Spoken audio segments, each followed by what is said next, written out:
नमस्कार मित्रांनो, आज आपण पाठ 3 प्राकृतिक रचना व जलप्रणाली बघत आहोत. या पाठामध्ये भारत देश आणि ब्राझील देश या 2 देशांची प्राकृतिक रचना कशी आहे आणि तेथील जलप्रणाली कशी आहे याचा अभ्यास आपण करणार आहोत. तर प्राकृतिक रचना आणि जलप्रणाली म्हणजे नेमकं काय?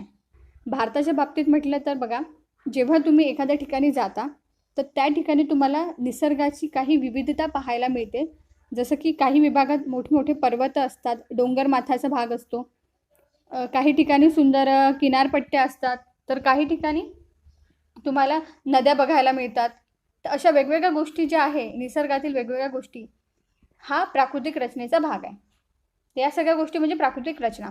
जर भारताची प्राकृतिक रचना आपण बघितलं तर तुम्हाला सगळ्यांना माहिती असेल की भारताच्या काही भागामध्ये वाळवंट आहे, जसं की राजस्थान. त्यानंतर काही भागांमध्ये पर्वत आहे, जसं हिमालयाचा भाग आहे, हिमालय पर्वत वगैरे आहे. काही ठिकाणी बर्फ असतो, जसं जम्मू काश्मीर साईड आहे, जसं स्वित्झर्लंड जसं आहे, तिथली प्राकृतिक रचना किती वेगळी आहे.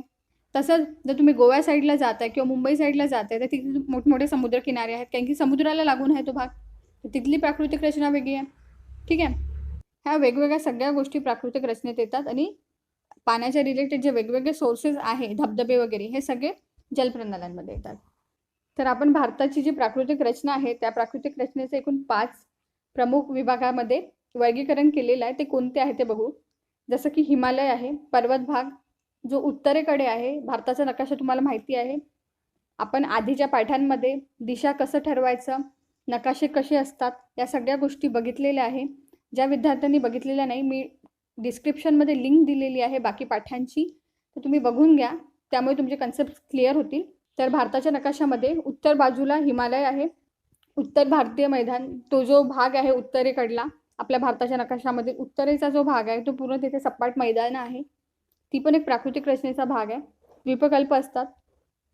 त्यानंतर किनारपट्टीचा प्रदेश, त्यानंतर द्वीपसमूह. द्वीपकल्प त्यानंतर द्वीपसमूह ह्या 2 गोष्टी काय आहे हे देखील आपण बघू. तर हिमालय जो पर्वत आहे, हिमालय पर्वत भारताच्या उत्तरेकडे आहे. हिमालय पर्वत जो आहे तो टाकी पामीर जो पठार आहे, हिमालय पर्वताजवळ एक टाकी पामीर नावाचं पठार आहे. त्या पठारापासून हिमालय पर्वत पूर्वेकडे पसरलेला आहे, म्हणजे इकडचा भाग. तर हा पूर्ण असा इकडे पसरलेला आहे. उत्तरेकडे तो आहे आणि उत्तरेकडून तो पूर्वेकडे पसरलेला आहे. कुठून पसरलेला आहे? टाकी पामीर नावाचं पठार आहे हिमालयाजवळ. त्या टाकी पामीर नावाच्या पठारापासून तो पूर्वेकडे पसरलेला आहे. तर त्या पूर्ण भागामध्ये जो अति दक्षिणेकडील जो भाग आहे त्या पर्वताचा, जो त्यांनी व्यापलेला जो भाग आहे, त्या भागातला जो दक्षिणेकडील भाग आहे, त्या दक्षिणेकडील जी पर्वत रांग आहे ती शिवालिक आहे. त्यानंतर हिमालय पर्वताचे छोटे छोटे काही वेगवेगळे भाग आहे. जो पश्चिमेकडील हिमालयाचा भाग आहे तो पश्चिम हिमालय आहे, मध्य हिमालय आहे, पूर्व हिमालय आहे. ठीक आहे. तर पश्चिम हिमालय जो भाग आहे त्याला काश्मीर हिमालय असं म्हणतात. त्यानंतर मध्य हिमालयाचा जो भाग आहे त्याला कुमाऊ हिमालय असं म्हणतात आणि पूर्व हिमालयाचा जो भाग आहे त्याला आसाम हिमालय म्हणतात. या नकाशात तुम्हाला काही वेगवेगळे रंगाचे भाग दिसत आहे. ठीक आहे. तर हे भाग आहेत, हे कसे ठरवलेले आहेत बघा. तुम्हाला चित्रात दिसत असेल की 0 मीटर उंचीचे, म्हणजे एकदम सपाट जमिनीचा जो भाग आहे तो पूर्ण हिरव्या रंगाचा आहे. जसं की इकडे मैदानी दिलेला आहे बघा, उत्तरेकडील मैदानी प्रदेश हा जो भाग आहे, ठीक आहे, हा पूर्ण हिरवा भाग. हा पूर्ण जो भाग आहे ना, हा पूर्ण सपाट भाग आहे, अजिबात उंच नाही, म्हणजे 0 मीटरवर असलेला भाग, मैदानी भाग. तुम्हाला कळलं असेल मैदान एकदम कसं असतं, जमिनीचं एकदम सपाट भाग असतो मैदानाचा. तर हा पूर्ण भारतात एवढा जो भाग आहे जो हिरव्या रंगाने दाखवलेला, या भागाला मैदानी भाग असं म्हणतात. उत्तर भागात हा भाग सगळ्यात जास्ती आहे, म्हणून उत्तर मैदानी प्रदेश असं म्हणतात. ठीक आहे. त्यानंतर पिवळ्या रंगाचा जो भाग आहे तुम्हाला इथे दिसत आहे, ठीक आहे, इकडे दिसत आहे पिवळ्या रंगाचा भाग. तर हा जो भाग आहे हा 600 मीटर उंचीचा आहे, म्हणजे सपाट जो भाग आहे त्याच्यापेक्षा थोडा उंच असलेला भाग आहे. ठीक आहे. त्यानंतर तुम्हाला बाकी दिसत असेल इथे ऑरेंज कलरचा जो भाग आहे तो 6000 मीटरचा आहे. तर हा हिमालयाचा भाग आहे जो अति उंच भाग आहे. ठीक आहे. तर अशा प्रकारे वेगवेगळ्या उंचीच्या हिशोबाने वेगवेगळ्या प्रकारची आपल्याला जमीन पूर्ण भारतामध्ये बघायला मिळत आहे. तर हा जो भाग तुम्हाला इथे दिसत आहे हा हिमालयाचा भाग आहे. हिमालय उत्तरेकडे आहे. हा उत्तर भाग आहे भारताचा. पूर्ण भाग हिमालयाचा भाग आहे. तुम्हाला लक्षात येत असेल की उत्तर भागाकडून हिमालय इकडे असा पूर्वेकडे पसरलेला आहे. त्यानंतर हा जो भाग दिसत आहे हा मैदानी प्रदेश आहे. उत्तरेकडील उत्तर भागात आहे म्हणून उत्तरेकडील मैदानी प्रदेश आहे. हा भारताचा दक्षिण भाग आहे आणि या दक्षिण भागामध्ये छोटे छोटे हे तुम्हाला डॉट्स दिसत आहे. हे जे डॉट्स आहे हे द्वीपकल्प आहे. हा एक जो सिंगल डॉट आहे तो द्वीपकल्प आहे आणि या पूर्ण द्वीपकल्पाचा जो समूह आहे याला द्वीपसमूह असं म्हणतात. हा जो भाग आहे हा किनारपट्टीचा प्रदेश आहे, कारण इथे पूर्ण समुद्रकिनारे लाभलेले आहे. जसं की हे मुंबई आहे. मुंबईमध्ये तुम्हाला माहिती असेल बीच फेमस आहेत मुंबईतले, तर तो समुद्रकिनाऱ्याचा भाग आहे पूर्ण. उत्तर भारतीय मैदान जो मैदानी भाग आहे तो कसा पसरलेला आहे ते बघू आपण. हिमालय पर्वताच्या दक्षिण भागाकडून तर भारतीय जे द्वीपकल्प आहे त्याच्या उत्तर भागाकडे भारतीय मैदान जो आहे तो पसरलेला आहे. तसंच राजस्थानच्या पश्चिम भागाकडे पसरलेला आहे. पंजाबकडून आसामकडे म्हणजे पूर्व भागाकडे पसरलेला आहे. भारतीय मैदान जे आहे त्यांचे दोन भाग आहेत महत्त्वाचे. भारतीय मैदान जे आहे ते अरवली पर्वताच्या पूर्वेकडून गंगा नदीच्या खोऱ्याकडे पसरलेलं आहे आणि त्या भागाला गंगा नदीचे मैदान म्हणून ओळखले जाते. तसंच पश्चिम बंगाल आणि बांगलादेश या दोन प्रदेशाचा बहुतांश भाग मिळून ब्रह्मपुत्रा आणि जी गंगा नदी आहे या नदीचा एक प्रदेश बनतो. त्या प्रदेशाला त्रिभुज प्रदेश म्हणतात आणि हा जो त्रिभुज प्रदेश आहे या प्रदेशाला सुंदरबन असं नाव आहे. आणि सुंदरबन हा जो त्रिभुज प्रदेश आहे जगातील सर्वात मोठा असा त्रिभुज प्रदेश आहे. तसंच जो पश्चिम वाळवंट भाग आहे जसं की राजस्थानचा भाग, तिथे थरचं वाळवंट आहे. तसंच तिथला बहुतांश जो भाग आहे राजस्थानचा तो वाळवंटाने व्यापलेला आहे. तिथे माती नाही आहे, तिथे रेती आहे. ठीक आहे, आणि तो भाग थोडा उष्ण असतो. तसंच जो पंजाबचा जो भाग आहे उत्तरेकडील त्याला पंजाबचा मैदानी प्रदेश असं म्हणून ओळखला जातात आणि तो जो भाग आहे तो अरवली आणि दिल्ली डोंगर रांगा जे आहे त्याच्या पश्चिमेकडे पसरलेला भाग आहे. आणि पंजाबचं जे मैदान आहे त्या मैदानाची निर्मिती सतलज आणि तिच्या ज्या उपनद्या आहेत त्या नद्यामुळे झालेली आहे. या भागातील जे मैदानी प्रदेश आहे या मैदानी प्रदेशातली जी जमीन आहे ती सुपीक आहे आणि सुपीक जमीन असल्यामुळे या भागात शेती जो आहे तो मोठ्या प्रमाणात चाललेला व्यवसाय आहे. या नकाशात आपण बघू जमिनीची जी प्राकृतिक रचना आहे भारताच्या बाबतीत ती कशी आहे. हा जो एवढा भाग आहे हा आपल्या पूर्ण भारत देशाचा भाग आहे. ठीक आहे, पूर्ण ठीक आहे. भारत देशाला लागून असलेला हा जो भाग आहे हा नेपाळ देशाचा आहे. इथला जो भाग आहे हा भूटान देशाचा आहे. हा खालचा जो भाग आहे हा बांगलादेशाचा आहे. तर इथे पश्चिम बंगाल हे राज्य आहे आणि इथे बांगलादेश आहे. तर या दोन देशांचा भाग मिळून सुंदरबन जे प्रदेश आहे त्रिभुज प्रदेश ते बनलेला आहे. आणि हा जो पूर्ण भाग आहे हा बंगालचा उपसागराचा भाग आहे. हा श्रीलंका आहे, हिंदी महासागर. ठीक आहे, इकडे अरबी समुद्र आहे आणि इथे लक्षद्वीप आहे. जे छोटे छोटे द्वीपसमूह जे आहेत ना ते इकडे आहेत आणि इकडचा जो भाग आहे तो द्वीपसमूहाचाच आहे. तर यात तुम्हाला दिलेला आहे की ज्या उभ्या रेषांचा जो भाग आहे तो उत्तरी पर्वत आहे. जसं की इकडे दिसत असेल तुम्हाला उभ्या रेषा, हा पूर्ण भाग पर्वताचा भाग आहे. उत्तरेकडील पर्वत आहे. ठीक आहे, उत्तरी जे पर्वत आहे. तसं इथे पण उभ्या रेषा दिसत आहे, हा पर्वताचा भाग आहे. त्यानंतर तुम्हाला आडव्या रेषा जिथे कुठे दिसत आहे जसं की हा जो भाग आहे पूर्ण आडव्या रेषांचा भाग आहे. ठीक आहे, हा भाग. तर हा जो भाग आहे हे मैदान आहे. उत्तरेकडील जे मैदान आहे तो भाग आहे. हा भाग मैदानचा भाग आहे. त्याच्यानंतर हा जो एवढा भाग आहे याच्यातला महाराष्ट्राचा भाग आहे त्याच्यात काही. हा पूर्ण जो भाग आहे हा पठारी भाग आहे. दक्कनचं पठार आहे. दक्कनचं पठार सर्वांना माहीत असेल. हा पूर्ण भाग जो आहे हा दक्कनच्या पठाराचा भाग आहे. आणि हा जो एवढा भाग आहे हे राजस्थान राज्याचा भाग आहे आणि इथे पूर्ण पश्चिमी मरुस्थल म्हणजे इथे पूर्ण वाळवंट भाग आहे. इथे पूर्ण रेती आहे. हा जो भाग आहे हा पूर्ण रेतीचा भाग आहे, वाळवंटी भाग आहे हा. त्यानंतर हा जो भाग आहे हा भाग ठीक आहे हा पूर्ण पश्चिमी तटीय मैदानचा भाग आहे आणि हा जो भाग आहे पूर्ण हा उत्तर तटीय मैदानाचा भाग आहे.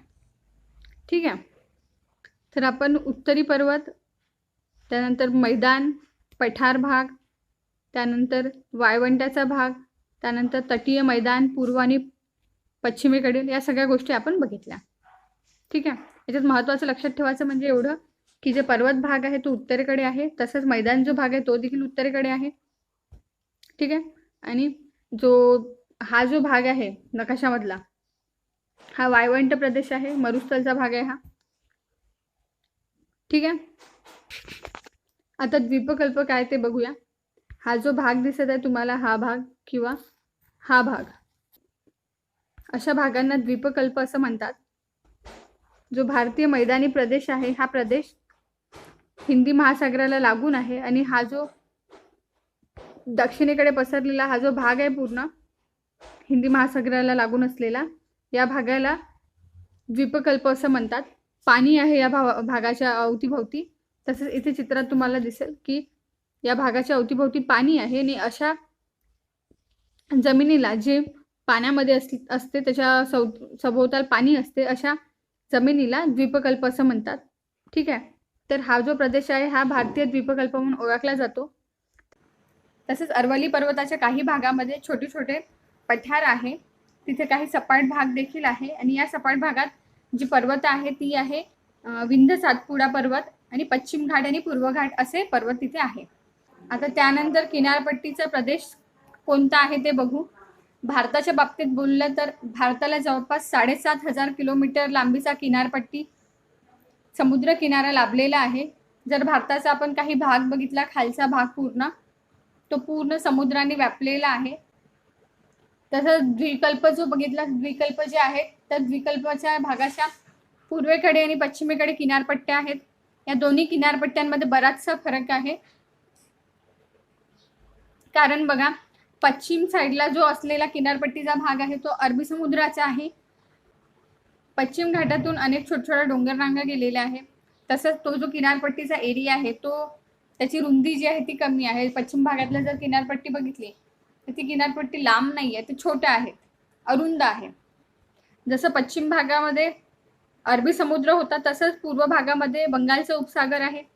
तिथला जो किनारा आहे तो नद्यांच्या संचयनाने बनलेला आहे आणि त्या भागामध्ये पूर्ववाहिनी नद्या आहे ज्या पश्चिम घाटातून येतात आणि त्या पूर्व घाटात जातात. म्हणजे या भागातून येणाऱ्या नद्या ज्या आहे या भागात जातात, पश्चिमेकडून येणाऱ्या नद्या पूर्व घाटामध्ये जातात.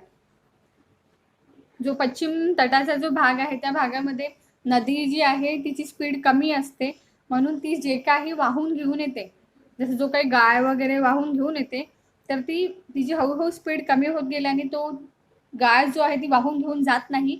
तो गाळ काही ठिकाणी जमा होऊन जातो आणि या जमा झालेल्या गाळामुळे तिकडे किनारपट्ट्या बनलेल्या आहेत आणि या भागामध्ये काही त्रिभुज आढळतात. आणि मी म्हटलं होतं आधीच की बंगालचा जो उपसागर आहे त्या उपसागरापाशी पश्चिम बंगाल आणि बांगलादेश या दोन देशांचा बहुतांश भाग मिळून एक त्रिभुज बनलेला आहे. ते मोठं त्रिभुज आहे त्या भागातील, जे सुंदरबन त्रिभुज म्हणून ओळखलं जातं. जसं चित्रामध्ये बघा, हा पश्चिम भाग आहे, पश्चिम किनारी पट्ट्या. ठीक आहे. आणि हा पूर्व किनारी पट्ट्या आहे. पश्चिम किनारी पट्ट्या जो आहे इथे अरब सागर म्हणजे अरबी समुद्र असल्यामुळे इकडचा भाग जो आहे तो अरबी समुद्र आहे. ठीक आहे. आणि इकडचा जो भाग आहे इकडे बंगालची खाडी म्हणजे बंगालचे उपसागर आहे. इकडे कुठल्याही प्रकारचे तुम्हाला त्रिभुज पाहायला मिळणार नाही आणि इकडे काही त्रिभुज बनलेले आहेत, छोटे मोठे जे आहे इथे त्रिभुज बनलेले आहे. इथले जे द्वीपकल्प आहे त्याच्या जवळ किनारपट्ट्या आहेत, त्याच्या पूर्वेला पण किनारपट्ट्या आहे आणि पश्चिमेला पण किनारपट्ट्या आहे. म्हणजे या दोन्ही जे द्वीपकल्प आहेत या भागामध्ये किनारपट्ट्या लागून आहेत. ठीक आहे. त्यानंतर द्वीपसमूह काय असतात ते बघू. द्वीपकल्प आणि द्वीपसमूह. द्वीपकल्प काय तुम्हाला माहिती आहे. द्वीपसमूह म्हणजे जी छोटी छोटी बेटे असतात, आयलँड. तुम्ही सगळ्यांनी ऐकलं असेल की आयलँड. तर ती जी छोटी बेटे आहेत जे चारी साईडने त्यांच्या पाणी असतं आणि मध्ये जमीन असते, तिथे वस्ती असते, अशा बेटांना आणि या छोट्या बेटांचा जो समूह असतो, एकपेक्षा जास्ती बेटे जवळजवळ असलेली, अशांना द्वीपसमूह असं म्हणतात, आयलँड. ठीक आहे. तर असे बरेचसे किनारी बेटे आपल्या भारताच्या जवळपासच्या भागात आहे. जसे की अरबी समुद्राच्या भागात आहे आणि बंगालचा जो उपसागर आहे त्या भागात देखील आहे, छोटे छोटे तुम्हाला नकाशात दिसेल. तर अरबी समुद्राच्या भागात असलेले जे छोटे द्वीपसमूह आहेत त्यांना लक्षद्वीप बेटे म्हणतात. तसंच जो बंगालच्या उपसागरात असलेले जे आहे तिकडे अंदमान निकोबार बेट आहे, तर अंदमान निकोबार द्वीपसमूह असं त्या समूहाला म्हणतात. आणि जी लक्षद्वीप बेटे जी आहे ते बहुतांश प्रवाहाची आणि कणकण द्वीपे आहेत. ती विस्ताराने आणि उंचीने कमी आहेत. आणि जे अंदमानमधली जी बेटी आहे ते ज्वालामुखी बेटे आहेत. तिथे ज्वालामुखीचा उद्रेक होतो म्हणून ती ज्वालामुखी बेटे आहेत. जी अंदमान समूहातले बेटे आहेत ती ज्वालामुखी बेटे आहेत. जी लक्षद्वीप बेटे आहे ती कंकणद्वीप बेटे आहे. ठीक आहे. अंदमान जो भाग आहे त्या भागातली बेटे आकाराने मोठी आहे, उंच भागातली आहे. तिथला डोंगराळ जो भाग आहे तो उंच आहे बऱ्यापैकी. पण लक्षद्वीप भागातली जी बेटे आहे ती आकाराने पण लहान आहे आणि त्यांची उंची पण कमी आहे. तसंच अंदमान निकोबार बेट जो आहे त्या भागामध्ये बॅरन नावाचं एक बेट आहे आणि त्या बेटावर एक जागृत ज्वालामुखी आहे. जागृत ज्वालामुखी म्हणजे काय, तर तिथे कंटिन्यू जे आहे जो ज्वाला असतो जमिनीतला तो निघत असतो. आणि निकोबार जो आहे अंदमान निकोबार समूहातील निकोबार जो भाग आहे तिथली जी काही बेटे आहेत ती कंकण द्वीपाच्या स्वरूपाची आहे. जशी लक्षद्वीप बेटे जी आहे ती कंकण द्वीप स्वरूपाची आहे, तसंच इथली जी आहे निकोबार मधली ती देखील कंकण द्वीप स्वरूपाची आहे.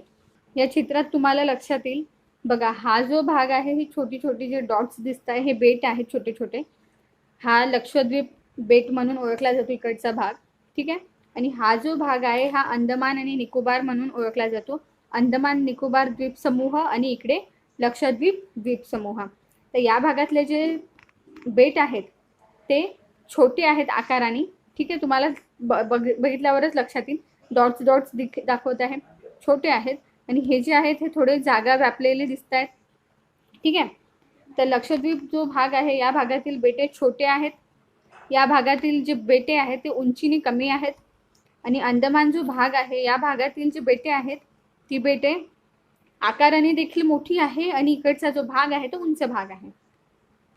हे मी एक बेसिक अंडरस्टँडिंगसाठी टाकलेले चित्र आहे. जसं अंदमान आणि निकोबार जो आयलँड आहे, ठीक आहे, जे बेट आहे तो भाग तर तो कसा काय आहे ते बघू आपण याच्यात.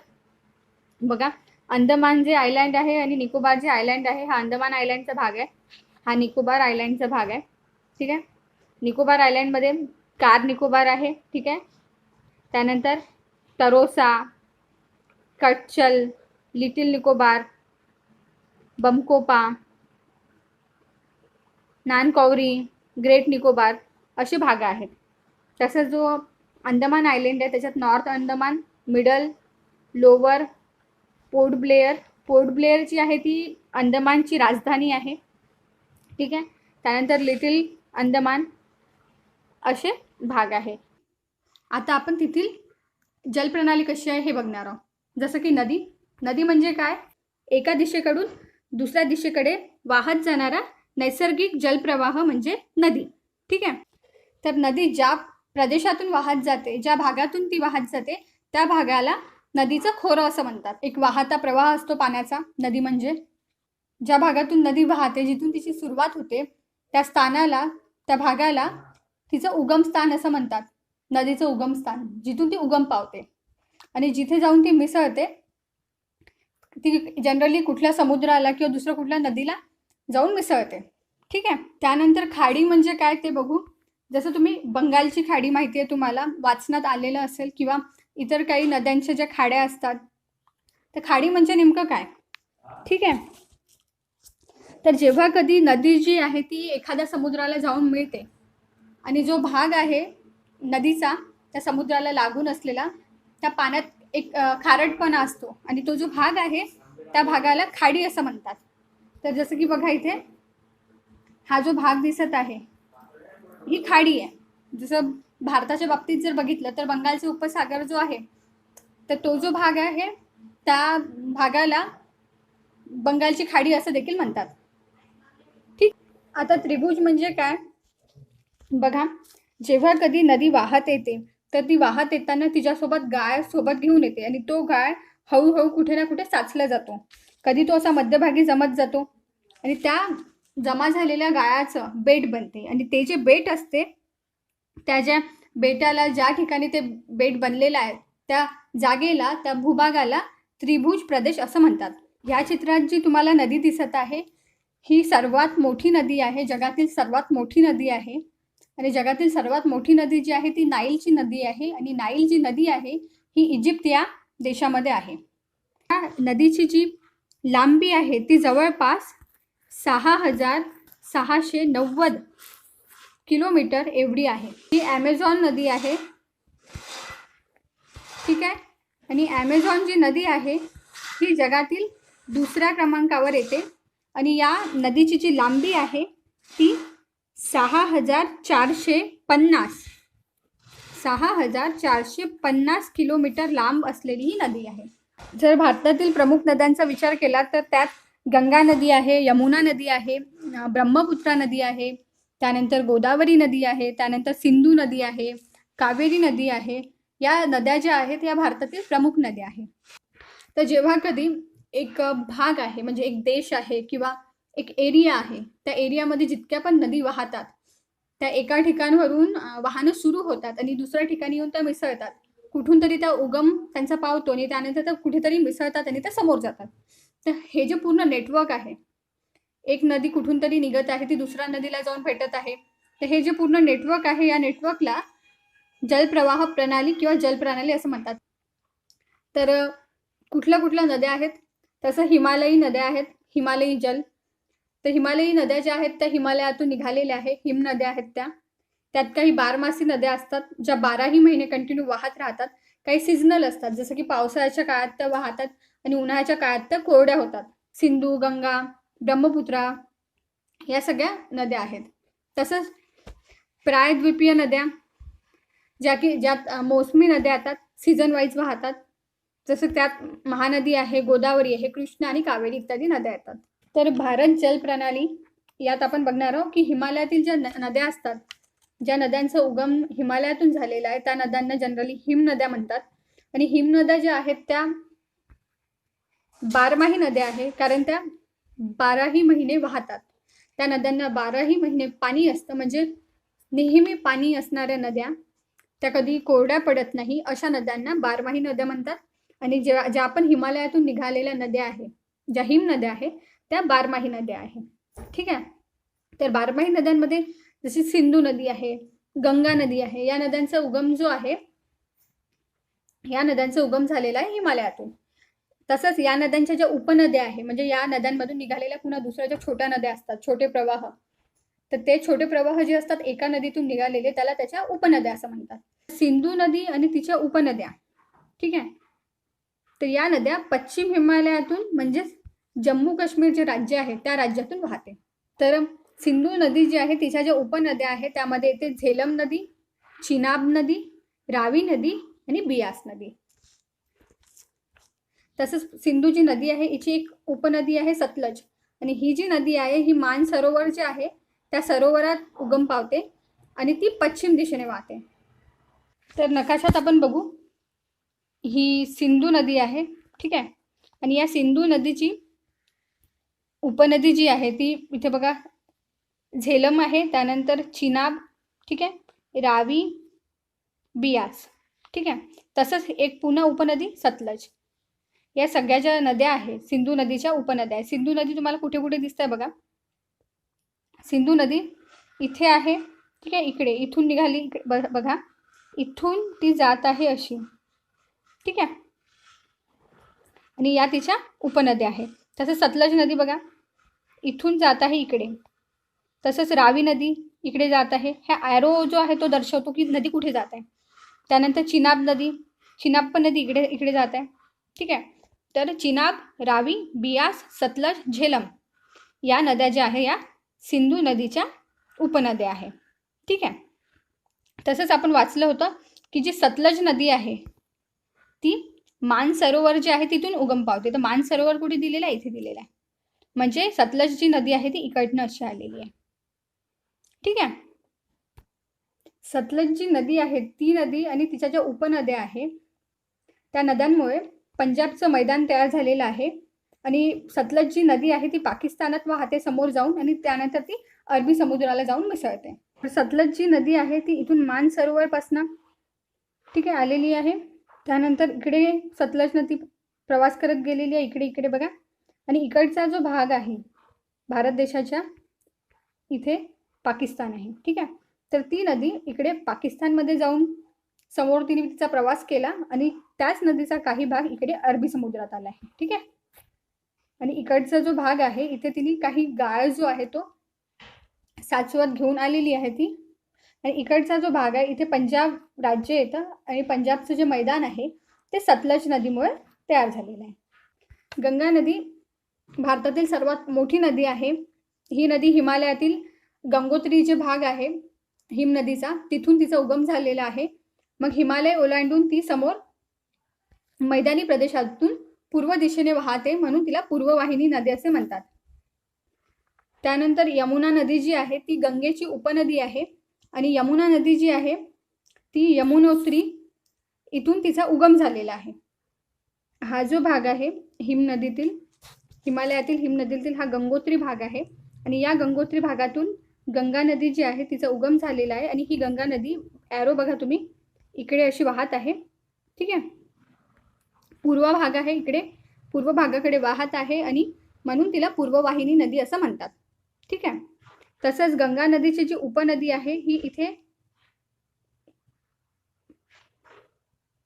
यमुनोत्री हा भाग आहे, इथून यमुना नदीचा उगम झालेला आहे आणि ती अशी वाहत समोर जात आहे. आणि गंगा नदी जी आहे या नदीची उपनदी जी आहे ती यमुना नदी आहे. गंगा नदीची आणखी एक मोठी उपनदी आहे, ती हिमालयाच्या उत्तर बाजूने वाहते आणि त्या नदीला स्तांगपो असं म्हणतात. स्तांगपो नावाने ती नदी ओळखल्या जाते आणि या नदीच्या प्रवाहास दिहांग असं म्हणतात.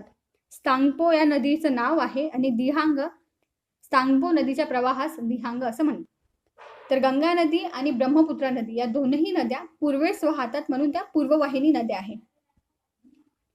तर जिथे गंगा नदी आणि ब्रह्मपुत्रा नदी या दोन नद्या मिळतात बांगलादेशमध्ये, तिथे एक त्रिभुज निर्माण झालेला आहे. तसंच काही द्विकल्पीय नद्या आहेत, त्या नद्या गंगेला येऊन मिळतात आणि त्या नद्या आहेत चंबळ, केन, बेटवा आणि शोन. ठीक आहे, ज्या द्विकल्पीय नद्या आहेत ज्या गंगा नदीला येऊन मिसळतात त्या चंबळ, त्यानंतर बेटवा, केन आणि शोन. ठीक आहे, तर शोन नदी, त्यानंतर चंबळ, ठीक आहे, बेटवा नदी आणि केन नदी या चार नद्या समोर जाऊन गंगा नदीला येऊन मिसळतात. बघा, चंबळची नदी अशी जाऊन गंगा नदीला मिक्स झाली, त्यानंतर ही बेटवा नदी देखील मिक्स झाली, केन नदी देखील मिक्स झाली आणि शोन नदी देखील. तर चंबळची नदी, बेटवा नदी, केन नदी आणि शोन नदी या चारही नद्या गंगा नदीला येऊन मिसळतात. ठीक आहे, आणि या चारही नद्या द्विकल्पीय नद्या आहेत. ही ब्रह्मपुत्रा नदी आहे आणि ती समोर बांगलादेशमध्ये जाते, तसंच गंगा नदी देखील बांगलादेशमध्ये जाते. तर या दोनही नद्या तिथे मिळतात आणि तिथे एक त्रिभुज बनलेला आहे. गंगा नदीची जी उपनदी आहे स्तांगपो नदी, ही नदी इथून अशी वाहत जाते. ठीक आहे, आणि तिचा जो प्रवाह आहे इथे दिहांग म्हणून दिलेला आहे, तिच्या प्रवाहाला दिहांग असे म्हणतात. तर स्तांगपो नदी आहे आणि तिच्या प्रवाहाला दिहांग म्हणतात. तर ही नदी इकडून उत्तर भागातून अशी वाहत जाते.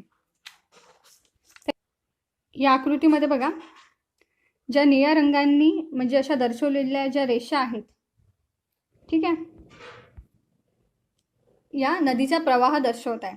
आणि जिथे कुठे तुम्हाला असा ब्लॅक कलरचा छोटा डॉट दिसत आहे, गोल सर्कल, ठीक आहे, इथे दिसत आहे, इथे दिसत आहे, तर हे त्या नदीचं उगमस्थान आहे. की ज्या कुठल्या नदीचं उगमस्थान कुठून आहे त्या जो भाग आहे तो ब्लॅक कलरच्या डॉटनी दर्शवलेला आहे नकाशामध्ये, आणि ज्या निळ्या रेषा ज्या आहेत त्या नदीसाठी वापरलेल्या आहे. उत्तरेकडून बघा, सगळ्यात वरती तुम्हाला यमुनोत्री दिसलं. यमुनोत्री जे उगमस्थान आहे ते यमुना नदीचं आहे, इथे यमुना नदी निघालेली आहे. त्यानंतर इथे गंगोत्रीचं उगमस्थान दिसलेलं आहे जे गंगा नदीचं आहे. त्यानंतर समोर तुम्हाला अमरकंटक, मुलताई, ठीक आहे, इथे नाशिकचं त्र्यंबकेश्वर, त्यानंतर महाबळेश्वर, ठीक आहे, ब्रह्मगिरी, एकूण सात उगमस्थान दिलेले आहे. आणि बाकी म्हणजे छोट्या छोट्या नद्या आहेत तर त्या उपनद्या आहेत. मोठ्या नदीच्या जे छोटे प्रवाह निघतात तर त्यापासून बनलेल्या त्या उपनद्या आहेत. ठीक आहे. आता द्विकल्पीय नद्या ज्या आहेत त्या बघून. द्विकल्पीय ज्या नद्या आहेत त्यांचं वर्गीकरण 2 भागात होतं. एकतर पश्चिम वाहिनी नद्या आणि पूर्व वाहिनी नद्या. पश्चिम घाट जो आहे तो नद्यांना 2 भागात विभागतो, म्हणून तो महत्त्वाचा जलविभाजक आहे. द्विकल्पीय ज्या नद्या असतात त्या पावसांवर अवलंबून असतात, म्हणजे त्या 12ही महिने नाही वाहत, त्या फक्त पावसाळ्याच्या सीझनमध्ये भरलेल्या असतात. आणि जो उन्हाळ्याचा काळ असतो त्या काळात त्या कधी कधी कोरड्या पडतात. त्यांना 12ही महिने खूप असं पाणी नसतं. तर ज्या द्विकल्पीय नद्या असतात या नद्यांमध्ये, या नद्यांच्या ज्या खोरे असतात, तर या ज्या नद्या आहेत इथे आपत्तीचा किंवा पुराचा काहीही धोका नाही राहत. या हंगामी नद्या आहेत. सीझननुसार म्हणजे पावसाळ्यात पाणी असतं त्या नद्यांना. ठीक आहे.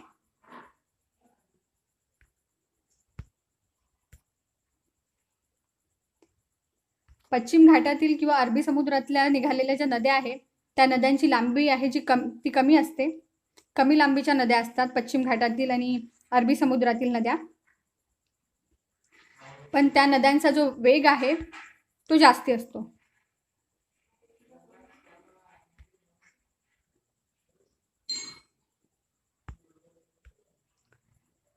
केरळ राज्य, कर्नाटक राज्य, महाराष्ट्र आणि दक्षिण गुजरात ही जी राज्य आहे या राज्यांना किनारी प्रदेश लागून आहे. तर या राज्यातील ज्या नद्या आहेत त्यांचे सगळ्यांचे जे गुणधर्म आहे ते सारखेच आहे.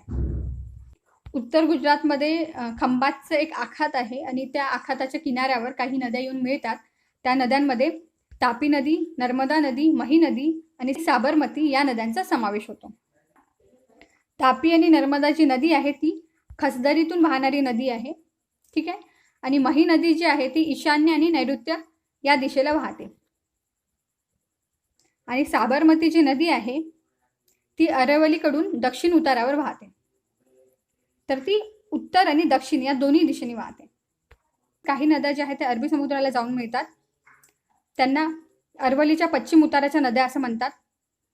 तशीच एक नदी आहे जी लुनी नदी आहे, ती अरवलीच्या पश्चिम उतारावर उगम पावणारी नदी आहे. ही नदी अरबी समुद्रास मिळते. ही नदी अरबी समुद्राच्या कच्च्या आखातात जाऊन मिळते. तर हे गुजरात राज्य आहे त्या राज्याचा भाग आहे हा. ठीक आहे. तर खंबातचं जे आखात आहे या आखातात येऊन मिसळणाऱ्या ज्या नद्या आहेत त्या नद्यांमध्ये साबरमती नदी, मही नदी, नर्मदा नदी आणि तापी नदी या नद्यांचा समावेश होतो. ठीक आहे. तर नर्मदा आणि तापी नदी या 2 नद्या ज्या आहे या खसदरी नद्या आहे, या खसदरीमधून वाहतात. त्यानंतर मही जी नदी आहे ही ईशान्य आणि नैऋत्य या दिशेला वाहते. ठीक आहे. त्यानंतर साबरमती जी नदी आहे ही नदी अरवली पर्वत जो आहे त्या पर्वताच्या दक्षिण भागात, म्हणजे उताराचा जो दक्षिण भाग आहे त्या भागात वाहते. ही नदी दक्षिण आणि उत्तर या दोन्ही भागात वाहते. ठीक आहे. तर साबरमती, मही, नर्मदा आणि तापी या 4ही नद्या ज्या आहे खंबातच्या आखात जे आहे त्या आखातात येऊन मिळतात. बंगालच्या उपसागरास मिळणाऱ्या नद्या. आता जो बंगालचा उपसागर आहे त्या उपसागरास कोणत्या नद्या जाऊन मिळतात ते बघू. बंगालच्या उपसागरास मिळणाऱ्या ज्या नद्या आहेत त्यात गंगा, त्यानंतर महानदी, गोदावरी, कृष्णा आणि कावेरी या नद्यांचा समावेश होतो. महानदी, गोदावरी, कृष्णा, कावेरी आणि गंगा. ठीक आहे. आणि गोदावरी, कृष्णा व कावेरी या तिन्ही नद्याचा जो उगम आहे तो पश्चिम घाटाच्या पूर्व उतारावर होतो. आणि गोदावरी ही जी नदी आहे ही पाणलोट क्षेत्राच्या दृष्टीने भारतातील 2ऱ्या नंबरची नदी आहे. कृष्णा नदीचे खोरे जे आहे ते गोदावरीच्या दक्षिणेस आहे. तसंच भीमा आणि तुंगभद्रा या कृष्णा नदीच्या उपनद्या आहेत. कावेरी नदी कर्नाटक आणि तमिळनाडू या राज्यातून वाहते आणि या नदीचा फार पूर्वीपासून जलसिंचनासाठी उपयोग होतो. बंगालचा जो सागर आहे, बंगालच्या उपसागराला मिळणाऱ्या ज्या नद्या आहेत त्या कोणत्या आहेत ते बघू आपण. गंगा नदी आहे. ठीक आहे. त्यानंतर महानदी आहे. या सगळ्या नद्या बंगालच्या उपसागराला येऊन मिळतात. त्यानंतर गोदावरी नदी आहे, कृष्णा नदी आहे आणि कावेरी नदी आहे. ठीक आहे. तर या गंगा नदी, महानदी, कृष्णा नदी, गोदावरी नदी आणि कावेरी नदी या नद्या बंगालच्या उपसागराला येऊन मिळणाऱ्या नद्या आहेत. भीमा नदी आणि तुंगभद्रा नदी, या दोनही ज्या नद्या आहे, भीमा नदी आणि तुंगभद्रा, या कृष्णा नदीच्या उपनद्या आहे. ठीक आहे. तर कृष्णा नदीच्या दोन उपनद्या आहे, एक म्हणजे भीमा नदी, त्यानंतर तुंगभद्रा नदी. ठीक आहे. तसंच कावेरी जी नदी आहे, कावेरी नदी कर्नाटक राज्य आणि केरळ राज्य, तर हा केरळ राज्याचा भाग आहे आणि हा कर्नाटक राज्याचा भाग आहे. तर कावेरी जी नदी आहे ही केरळ राज्य आणि कर्नाटक राज्यातून वाहते. भारत देशाची प्राकृतिक रचना आणि जलप्रणाली बघितली, तर आता आपण ब्राझील देशाची बघू. जर ब्राझील देशाचा जर नकाशा आपण बघितला तर आपल्याला लक्षात येईल की ब्राझील देशाचा बराचसा जो भाग आहे तो उच्चभूमी, पठारे आणि लहान लहान पर्वतांनी व्यापलेला आहे. जसं आपल्या भारत देशामध्ये उंच असा हिमालय वगैरे होता, असे काही भाग नाही आहे. ब्राझील देशाच्या बाबतीत बघितलं तर उत्तरेकडे एक ॲमेझॉनचं खोरं आहे आणि नैऋत्य जो भाग आहे त्या भागाकडे पॅराग्वे नदीच्या उगमाचा प्रदेश आहे, तो एरिया. तर हे दोन जे एरिया सोडले तर याच्यापेक्षा उंच असे एरिया ब्राझील देशात नाही, म्हणजे याच्यापेक्षा उंच असलेले भाग त्या देशात नाही आहे. ब्राझीलच्या उच्चभूमीमधील जो ब्राझीलचा पठार आहे त्या पठाराला ब्राझील पठार, त्या पठाराला ब्राझील किंवा गियाना ढाल क्षेत्र आणि हे प्रमुख असे गावे आहेत तिथले आणि हे प्रसिद्ध आहेत. गियानाचा जो उच्चभूमीचा किंवा पठाराचा जो भाग आहे तो व्हेनेझुएला या देशात देखील पसरलेला आहे. विस्ताराच्या बाबतीत बघितलं तर गियाना उच्चभूमी जी आहे ती पूर्वेकडे फ्रेंच गियानापर्यंत पसरलेली आहे. एवढंच नाही तर गियाना उच्चभूमी जी आहे ही ब्राझीलमधील एक प्रसिद्ध उच्चभूमी आहे आणि ही उच्चभूमी ब्राझीलच्या पूर्वेकडील फ्रेंच गियाना सोबतच ब्राझीलच्या उत्तरेकडील रोराइमा, पारा आणि अमापा या 3 राज्यात पसरलेली आहे. जर शिखराच्या बाबतीत बघितलं तर ब्राझीलमधील सर्वोच्च जे शिखर आहे, जे सर्वात उंच असं शिखर आहे ते पिको दी नेब्लिना आहे. जर शिखराच्या बाबतीत बघितलं तर ब्राझील देशातील सर्वोच्च जे शिखर आहे ते पिको दी नेब्लिना या नावाचे आहे. पिको दी नेब्लिना. ठीक आहे. जसं आपल्या भारत देशामध्ये हिमालय जो आहे तो सर्वात उंच पर्वत आहे, तसंच ब्राझील देशामधील जे सर्वात उंच शिखर आहे त्या शिखराचे नाव पिको दी नेब्लिना आहे. आणि हे शिखर ब्राझील आणि व्हेनेझुएला या देशाच्या सीमेवर असून या शिखराची उंची जवळपास 3014 मीटर आहे. ब्राझीलचे जे उच्चभूमीचा भाग आहे तो दक्षिण आणि पूर्वेकडील भागात पसरलेला आहे आणि त्या भागात त्याची उंची 100 मीटरपेक्षाही जास्ती आहे. तर काही भागामध्ये त्याची उंची 500 ते 1000 मीटर एवढी आहे. ब्राझीलमधील बहुतांश नद्या ज्या आहेत त्या नद्यांचा उगम उत्तर भागात होतो. जसं भारतामध्ये बहुतांश ज्या नद्या आहेत त्या हिमालयातून उगम पावतात. हिमालय जो आहे तो उत्तर भागात आहे. सेम तसाच ब्राझील देशातील ज्या नद्या आहेत त्या देखील उत्तर भागातून उगम पावतात. जसं भारत देशातील नद्या उत्तर भागातून उगम पावायच्या आणि त्या समोर जाऊन अरबी समुद्रात मिळायच्या आणि काही नद्या हिंदी महासागरात, कारण की भारताला 2 प्रमुख जे समुद्र किनारे लाभलेले आहेत ते हिंदी महासागर आहे आणि अरबी समुद्र आहे. ब्राझील देशाच्या बाबतीत ब्राझील देशाला लाभलेला जो समुद्र किनारा आहे, जो महासागर आहे तो अटलांटिक आहे आणि ब्राझील देशामध्ये असलेल्या बहुतांश ज्या नद्या आहेत त्या देखील उत्तर भागातूनच उगम पावतात आणि त्या अटलांटिक महासागराला जाऊन मिळतात. ठीक आहे. जसं भारतामध्ये गंगा, यमुना, ब्रह्मपुत्रा या नद्या आहेत, तर ब्राझील देशातील ज्या नद्या आहेत त्या पॅराग्वे आणि उरुग्वे आहेत. आणि या ज्या नद्या आहेत त्या समोर अर्जेंटिना या देशाकडे वाहत जातात. जसं भारतातील ज्या नद्या होत्या, गंगा नद्या, ब्रह्मपुत्रा नदी, या नद्या समोर बांगलादेशकडे वाहत जातात, तसंच ब्राझील देशातील ज्या नद्या आहेत त्या अर्जेंटिना या देशाकडे वाहत जातात. हा ब्राझील देशाचा नकाशा आहे. इथे तुम्हाला दिसत असेल की उंचीनुसार जो भाग कोणत्या रंगाने दर्शवलेला आहे. तर केशरी रंग जो दिसत आहे हा जो भाग आहे हा जवळपास 1000 मीटर उंचीचा भाग आहे. म्हणजे ही ब्राझीलची उच्चभूमीचा भाग आहे. जसं भारतामध्ये हिमालयाचा भाग होता तसा उच्चभूमीचा भाग आहे, ढाल क्षेत्र. ठीक आहे. अजरस कडा आहे इथे, हे ढाल क्षेत्राचा भाग आहे, 1000पेक्षा जास्त उंची असलेला भाग आहे. हा जो लाईट ग्रीन हा जो भाग दिसत आहे लाईट ग्रीन, हा भाग जवळपास 200 मीटर ते 500 मीटर उंचीच्या याच्यातला भाग आहे हा. आणि जो ग्रीन भाग दिसत आहे हा 200 मीटरपेक्षा खालील उंचीचा भाग आहे. हा जो भाग दिसत आहे हा गियाना उच्चभूमीचा भाग आहे. ब्राझीलमधील जे सर्वात उंच शिखर आहे पिको दी नेब्लिना ते इथे आहे. पिको दी नेब्लिना हे ब्राझीलमधील सर्वात उंच असं शिखर आहे आणि त्याची लांबी जवळपास 3014 मीटर एवढी आहे.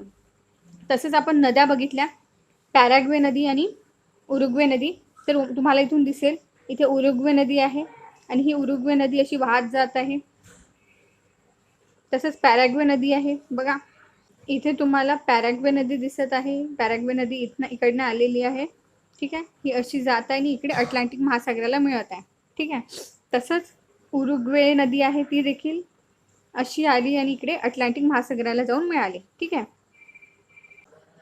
ब्राझिलिया ही ब्राझील देशाची राजधानी आहे आणि हा व्हेनेझुएला जो भाग आहे या भागाला लागून असलेल्या भागावर म्हणजे त्या सीमेवर ब्राझील देश आणि व्हेनेझुएला या देशाच्या सीमेवर गियाना उच्चभूमी आहे आणि तिथे जवळच लागून पिको दी नेब्लिना हे शिखर आहे. त्यानंतर प्राकृतिक रचनेमध्ये महत्त्वाचा जो घटक आहे तो आहे अजरस कडा.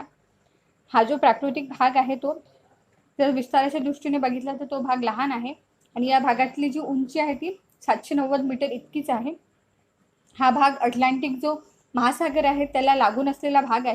अजरस कड्याचा जो भाग आहे तो साओ पावलो ते पोर्टो ॲलेग्रेच्या भागात असून त्या पूर्ण भागात त्याची जी उंची आहे ती एकदम सरळ आहे. ब्राझीलच्या या भागामध्ये अजरस कडे असल्यामुळे येथील आग्नेय जे वारे आहेत, व्यापारी वारे, ते अडवले जातात आणि त्यामुळे इथलं वातावरण जे आहे ते वेगळं असतं. इथला जो प्रदेश आहे तो पर्जन्य छायेचा असा बनलेला आहे, तो त्या अडवल्या जाणाऱ्या वाऱ्यांमुळे. आणि या प्रदेशातील जो उत्तरेकडील भाग आहे त्या भागाला अवर्षणाचा चतुष्कोन असं म्हणतात. तर हा जो अजरस कड्याचा भाग आहे अटलांटिक महासागराला लागून हा आहे तो. ठीक आहे, हे चित्र जे तुम्हाला दिसत आहे हे अजरस कड्याचा भाग आहे. त्यानंतर किनारी प्रदेश बघू. जसं भारत देशाला 7,500 किलोमीटर म्हणजे 7,500 किलोमीटर लांबीचा किनारा लाभलेला आहे, तसंच ब्राझील देशाला 7,400 किलोमीटर लांबीचा किनारा लाभलेला आहे. या किनाऱ्याच्या 2 भागामध्ये विभाग केलेले आहेत, एक पूर्व भाग आणि उत्तर भाग. जर उत्तर भाग बघितला तर उत्तर भाग जो आहे तो आमापापासून रिओ ग्रँडे दो नॉर्ते इथपर्यंत पसरलेला आहे आणि हा जो किनारी भाग आहे हा उत्तर अटलांटिकचा भाग आहे. त्यानंतर उरलेला जो भाग आहे जो दक्षिणेकडून समोर पसरलेला भाग आहे त्याला पूर्व किनारा म्हणतात.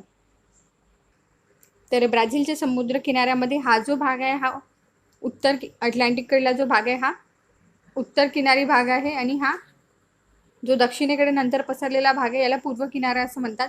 हा तो भाग आहे जो अमापाकडून पूर्वेकडून पसरत आलेला भाग आहे आणि हा दक्षिणेकडे पसरलेला याला पूर्व किनाऱ्याचा भाग म्हणतात, जो दक्षिण अटलांटिककडे आहे आणि हा उत्तर अटलांटिककडे आहे. ब्राझील देशाच्या उत्तर किनाऱ्यावर ॲमेझॉन नदीसह अनेक नद्या येऊन मिळतात आणि या किनाऱ्यावर अनेक बेट आहे, ज्यात माराजो बेट, माराजो उपसागर आणि साओ मार्कोस उपसागर हे आहेत. माराजो जे बेट आहे ते ॲमेझॉन आणि टोक्टिन्स या नद्याच्या मुखादरम्यान निर्माण झालेलं बेट आहे आणि किवो फ्रान्सिस्को ही जी नदी आहे या भागातील ही सर्वात मोठी नदी आहे आणि ती अटलांटिक महासागराला जाऊन मिळते. या भागात लांबवर पसरलेल्या पुळणी आणि तटीय वालुकागिरी देखील ठिकठिकाणी आहे. तर ही ॲमेझॉन नदी आहे. ठीक आहे, ॲमेझॉन नदीमुळे हे माराजो बेट आहे आणि हे जे बेट आहे ॲमेझॉन नदीच्या मुखापाशी निर्माण झालेला आहे. हा बेट मॅराजो बेट आहे आणि हा इथून लागून असलेला मॅराजो उपसागर आहे आणि त्याच्या साईडला असलेला जो उपसागर आहे तो आहे साओ मार्कोस उपसागर. ठीक आहे, तर मॅराजो बेट आहे हे, त्यानंतर हा मॅराजो उपसागर आहे आणि हा साओ मार्कोस उपसागर आहे. तर हे उत्तर अटलांटिक भागाला लागून आहेत. तसंच साओ फ्रान्सिस्को ही जी आहे ही ब्राझीलमधील सर्वात मोठी नदी आहे आणि ही नदी अटलांटिक महासागराला जाऊन मिळते. ॲमेझॉन नदी, त्यानंतर पॅराग्वे नदी आणि पॅराना नदी या 3 नद्या मिळून मैदानी भाग तयार झालेला आहे। मैदानी प्रदेशामध्ये ॲमेझॉनचा खोऱ्याचा जो भाग आहे उत्तरेकडील तो भाग आणि नैऋत्याकडे पॅराग्वे आणि पॅरानी या नद्यांचा भाग मिळून मैदानी प्रदेश तयार झालेला आहे। ॲमेझॉनचा खोऱ्याचा जो भाग आहे तो 1300 किलोमीटर रुंद आहे आणि इथला काही भाग जो आहे तो 224 किलोमीटर रुंद आहे। म्हणजे एक भाग जो आहे तो खूप मोठा आहे आणि एक भाग जो आहे तो छोटा भाग आहे। जसं जसं ॲमेझॉन नदी अटलांटिक महासागराकडे वाहत येते तसं तसं त्या मैदानाची रुंदी जी आहे ती वाढत जाते। त्यामुळे जो मैदानीचा जो भाग आहे तो मोठा होत जातो आणि तो जो भाग आहे पूर्ण वनांनी व्यापलेला आहे। म्हणजे तिथं पूर्ण वने आहेत आणि त्या भागातली जी वने आहेत ती उष्णकटिबंधीय वने आहेत। तसंच जो नैऋत्य साईडचा जो भाग आहे मैदानी भाग पॅराग्वे आणि पॅराना या नद्याच्या उगमामुळे बनलेला भाग आहे तो भाग दक्षिणेकडे जातो आणि तो उतार भाग आहे आणि त्या भागात जे जमीन आहे ती उष्णकटिबंधीय पाणथळ जमीन आहे। उष्णकटिबंधीय पाणथळ भूमीपैकी एक भूमी आहे ती तो प्रदेश तिथे बनलेला आहे आणि तो प्रदेश दलदलीचा प्रदेश म्हणून ओळखला जातो आणि त्या प्रदेशाचे नाव पॅन्टानॉल असं आहे। ठीक आहे, तो प्रदेश समोर माटो ग्रासो दो सुल या राज्यात देखील पसरलेला आहे। तर पॅराग्वे आणि पॅराना नदीमुळे बनलेला हा पॅन्टानॉल भाग आहे जो नैऋत्य दिशेकडे आहे आणि हा जो आहे हा दलदलीचा भाग आहे। बघा इथे तुम्हाला आकृतीत दिलं असेल की अशी एक लाईन आहे, तिला असे छोटे छोटे ब्लू कलरच्या रेषा आहे। हा असा जो भाग दिसतो तो दलदलीचा भाग आहे। इथे तुम्हाला दिसत असेल दलदलीचा भाग, तर हा पॅन्टानॉल म्हणून एक भूप्रदेश आहे आणि हा दलदलीचा भाग आहे जो पॅराग्वे आणि पॅराना या नदीच्या मुखाजवळ तयार झालेला भाग आहे। ठीक आहे, आणि हा मैदानी प्रदेशामध्ये येतो।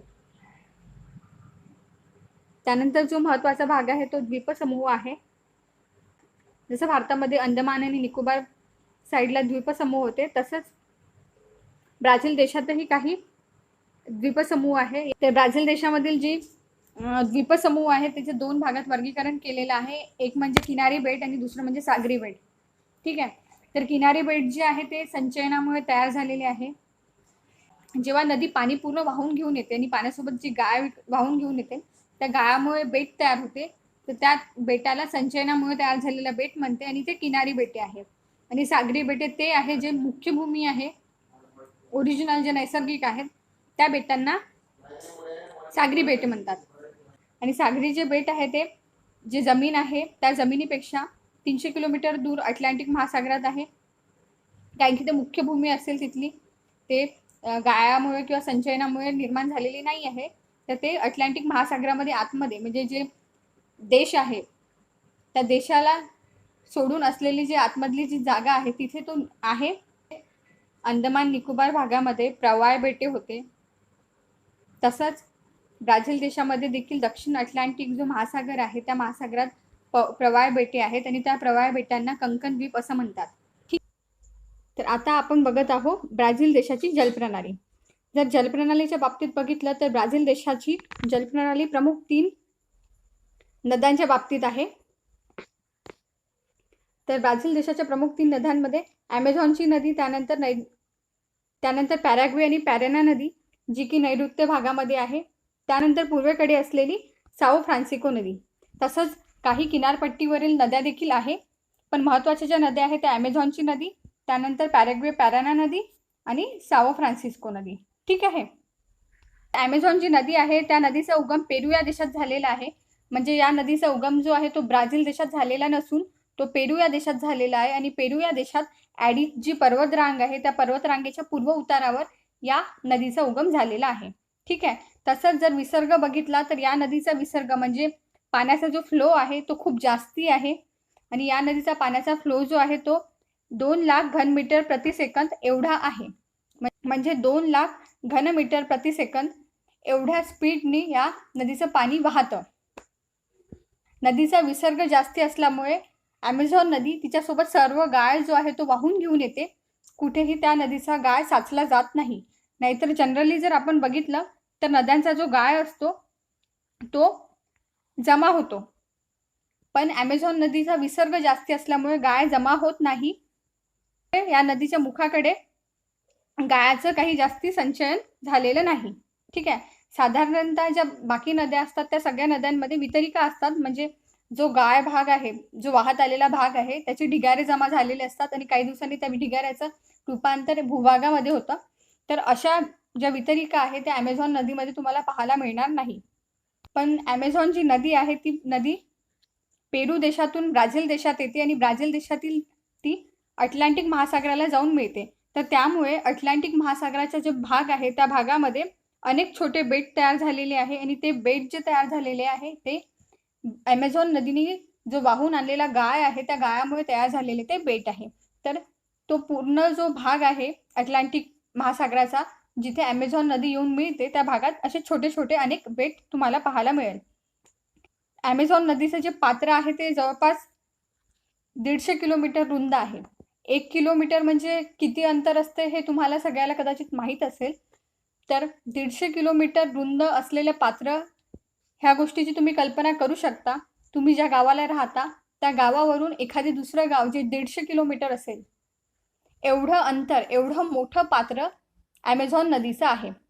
ॲमेझॉन नदीची लांबी किती आहे हे आपण मागील व्हिडिओमध्ये डिस्कस केलेलं आहे आणि ते तुम्हाला आठवण असायला पाहिजे. नाईल नदी जी जगातील सर्वात मोठी नदी आहे, त्यानंतर ॲमेझॉन नदी, या दोन्ही नदीची लांबी मी मागील व्हिडिओमध्ये डिस्कस केलेली आहे. ज्या विद्यार्थ्यांनी ते व्हिडिओज नसेल बघितले तर मी सगळे व्हिडिओची लिंक डिस्क्रिप्शनमध्ये दिलेली आहे, तुम्ही बघून घ्या, तुमचे सगळे कन्सेप्ट क्लिअर होतील. ठीक आहे. तर ॲमेझॉन नदीची जी रुंदी आहे ती 150 किलोमीटर आहे आणि या नदीचा बहुतांश जो उपयोग आहे तो जलवाहतुकीसाठी होतो.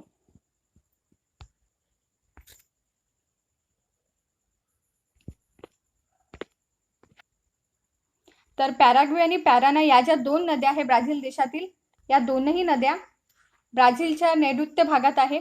ठीक आहे. तसंच या दोनही नद्या समोर जाऊन अर्जेंटिना या देशामध्ये जातात आणि त्या प्लाटा नदीला जाऊन मिळतात. पॅराग्वे नदी आणि पॅराना नदी तसेच उरुग्वे नदी या सगळ्या नदींना जो पाण्याचा पुरवठा होतो तो पुरवठा ब्राझीलच्या उच्चभूमीचा जो भाग आहे, दक्षिण उताराचा भाग, त्या भागातून होतो. तसंच दुसरी एक नदी आहे ती म्हणजे साओ फ्रान्सिस्को नदी. साओ फ्रान्सिस्को नदी ही एक अतिशय महत्त्वाची नदी आहे ब्राझील देशाची, कारण की साओ फ्रान्सिस्कोची नदी आहे तिचं संपूर्ण जे पाणलोट क्षेत्र आहे ते ब्राझील देशाच्या हद्दीत आहे आणि या नदीचं जे पाणलोट क्षेत्र आहे ते ब्राझीलच्या उच्चभूमीच्या पूर्व भागात आहे. तर ब्राझील देशाच्या हद्दीत असलेली जी नदी आहे ती साओ फ्रान्सिस्को नदी आहे. असं का बरं? कारण की बघा, ही जी नदी आहे ही पूर्ण नदी फक्त ब्राझील देशामध्ये वाहते. ॲमेझॉन नदीचं घेतलं तर ॲमेझॉन नदी ही पेरू या देशातून आलेली आहे ब्राझील देशामध्ये आणि नंतर ती समोर अटलांटिक महासागराला जाऊन मिळते, म्हणजे दोन देश इन्व्हॉल्ड आहेत. ठीक आहे. तसंच पॅराग्वे आणि पॅराना नदीचं जर उदाहरण घेतलं तर पॅराग्वे आणि पॅराना नदी ही ब्राझील देशातून समोर अर्जेंटिना देशामध्ये जाते आणि तिथे प्लाटा नदीला जाऊन मिळते. या नदीच्या बाबतीत देखील दोन देशाचे इन्व्हॉल्वमेंट आहे. तर त्या नदीवर फक्त ब्राझील देशाचा हक्क नसून इतर बाकी देशाचा देखील हक्क आहे. फक्त साओ फ्रान्सिस्को ही अशी नदी आहे जी ब्राझील देशात वाहते, म्हणून ही पूर्ण नदी, त्या नदीचा पूर्ण पाणलोट जो क्षेत्र आहे तो ब्राझील देशाच्या हद्दीत आहे. ठीक आहे. तसंच ही जी नदी आहे ही नदी जवळपास 1000 किलोमीटर अंतरापर्यंत उत्तरेकडे वाहते आणि त्यानंतर ती पूर्वेकडे वळून अटलांटिक महासागराला मिळते. इथे आपल्याला एक गोष्ट लक्षात आली, ॲमेझॉन नदी असो की उरुग्वे नदी असो की साओ फ्रान्सिस्को नदी असो, या तीनही नद्या शेवटी अटलांटिक महासागराला जाऊन मिळतात. जसं की आपण अभ्यासलेलं आहे, ज्या भारतातील नद्या आहेत त्या पश्चिम बंगालचा जो उपसागर आहे त्या सागराला जाऊन मिळतात, किंवा काही नद्या हिंदी महासागराला किंवा काही नद्या अरबी समुद्राला जाऊन मिळतात. तसंच जो ब्राझील देश आहे, या ब्राझील देशातील बहुतांश नद्या, छोट्या नद्या आणि मोठ्या नद्या, सर्व नद्या अटलांटिक महासागराला जाऊन मिळतात. फक्त पॅराग्वे आणि पॅराना या ज्या दोन नद्या आहे या समोर जाऊन अर्जेंटिना देशात जातात आणि त्या प्लाटा नदीला मिळतात. ठीक आहे. तर साओ फ्रान्सिस्को जी नदी आहे त्या नदीचा जो मुखाजवळचा भाग आहे तो जवळपास 250 किलोमीटर लांबीचा भाग आहे आणि ही नदी जलवाहतुकीसाठी योग्य आहे. जसं ॲमेझॉन नदी जलवाहतुकीसाठी योग्य होती, तसंच साओ फ्रान्सिस्को नदी देखील जलवाहतुकीसाठी योग्य आहे. आता एक गोष्ट तुम्ही लक्षात ठेवा कधी पण, की कुठल्या नद्या किती मोठ्या असतात याचा अंदाज कसा बांधायचा. जसं ही नदी जी आहे 250 किलोमीटरचं जर पात्र, तर 250 किलोमीटर म्हणजे काय, जेव्हा तुम्ही एखाद्या गावाला आहे आणि त्या गावावरून असलेलं दुसरं कुठलं गाव जे 250 किलोमीटर आहे, एवढं अंतर, एवढी मोठी नदी असते. तर तुम्ही थोडी कल्पना करून बघा, किंवा तुमच्या आसपासचे जे भाग आहे, कुठले गावं आहे, तुम्ही जिथे राहता त्या गावावरून जे दुसरं गाव आहे ते किती किलोमीटर अंतरावर आहे. आणि जर तुम्ही कधी गेले असेल त्या गावाला, तुम्हाला एक अंदाज येऊन जाईल की नदीचं पात्र किती मोठं असतं. हा जो भाग दिसत आहे हे पूर्ण ॲमेझॉनचं खोरं आहे. ॲमेझॉन जी नदी आहे इकडून पेरू देशातनं आलेली आहे आणि समोर ती या अटलांटिक महासागराला जाऊन मिळते. हा जो भाग आहे हा दक्षिण अटलांटिक महासागराचा आहे, आणि ही पॅराग्वे नदी आहे, ही पॅराना नदी आहे आणि ही उरुग्वे नदी आहे. ठीक आहे. तर पॅराग्वे आणि पॅराना नदी या समोर जाऊन अर्जेंटिना देशात जातात आणि तिथे प्लाटा नदीला जाऊन मिळतात. आणि हा जो भाग आहे हा सॅओ फ्रान्सिस्को नदीचा आहे. ठीक आहे. तर ही नदी जी आहे ही अटलांटिक महासागराला जाऊन मिळते. ठीक. जसं भारत देशामधील काही किनारी प्रदेशातील नद्या होत्या, तर त्या नद्या खूप महत्त्वाच्या होत्या, कारण की त्या नद्याच्या जवळपास किनारपट्टीला जे राहणारे प्रदेश आहेत, तिथील जे लोक आहेत, तिथील लोक त्या नद्यांचा वापर मासेमारीसाठी, वीज निर्मितीसाठी, सिंचनासाठी, शेतीसाठी किंवा इतर कुठल्या व्यवसायासाठी करत होते. तर त्यांना त्या नद्या खूप महत्त्वाच्या होत्या. तर त्या नद्या लांबीच्या बाबतीत छोट्या आहे, म्हणजे कमी लांबीच्या आहे, पण त्या किनारी प्रदेशात राहणारे जे लोक आहेत, तिथील वस्ती दाट आहे, तर त्या वस्तीतील लोकांना त्या नद्यांचा दैनंदिन गोष्टीमध्ये, दैनंदिन जीवनामध्ये फायदा होतो. म्हणून या नद्या किनारपट्टीतील प्रदेशातील लोकांसाठी महत्त्वाच्या आहे. तर पॅरानिबा, इटापेक्रू या ज्या नद्या आहे या किनार प्रदेशातील नद्या आहे आणि या उत्तरेकडे वाहतात व समोर अटलांटिक महासागराला जाऊन मिळतात. किनारपट्टी प्रदेशातील ज्या नद्या असतात म्हणजे त्या अटलांटिक समुद्राला लागून असलेल्या भागातल्या असेल. ठीक आहे. तसंच पुरागू आकू जी नदी आहे ही नदी देखील अटलांटिक महासागराला जाऊन मिळते. ही देखील किनार प्रदेशातील नदी आहे आणि ही नदी साल्वाडोर जवळ आहे. ठीक आहे. तर ही जी नदी आहे ही इटापेक्रू नदी आहे, ही पॅरानिबा नदी आहे आणि ही पुरागू आकू नदी आहे. ठीक आहे. तर तुम्हाला लक्षात आलं असेल की ही किनारी जो प्रदेश आहे हा भाग, इथल्या या नद्या आहे आणि या दोन ज्या नद्या आहे इटापेक्रू आणि पॅरानिबा या नद्या उत्तर अटलांटिका महासागरात जाऊन मिळतात आणि ही जी पुरागू आकू नदी आहे ही अटलांटिक महासागरात जाऊन मिळते.